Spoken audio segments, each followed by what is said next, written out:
This is a recipe for how to make Oreo cream cheese bites. Welcome back to Eatsy, where if we can make it, so can you, because it's Eatsy.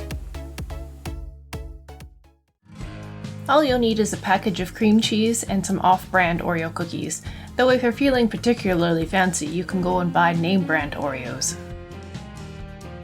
Open your package of Oreos and put them in a thick Ziploc bag, like a freezer bag. You'll need this to keep the sharp Oreo edges from breaking your bag. Make sure you squish as much air out of the bag as you can, so that when you're breaking up the Oreos, the bag doesn't pop. Then wrap the Ziploc bag in a tea towel to protect your countertop and crush the Oreos like they're your childhood hopes and dreams. When you feel like most of your your Oreos are crushed, you can also roll them just to make sure they're a little finer.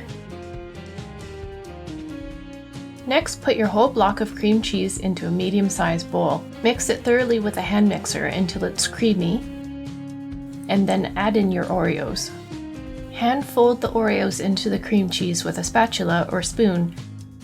Mix them until they look like gray, depressing oatmeal. For this next part, you'll want to put on gloves. Grab a little chunk of the Oreo mix and form it into a ball.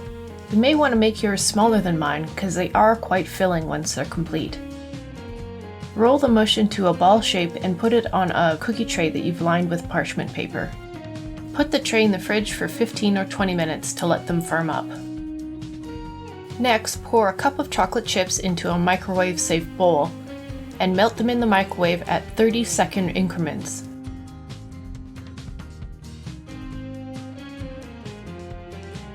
Make sure you stop the microwave and stir the chocolate chips in between each 30 seconds.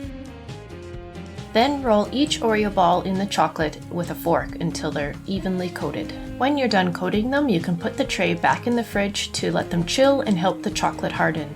And then they're done! Let us know in the comments if you tried them out.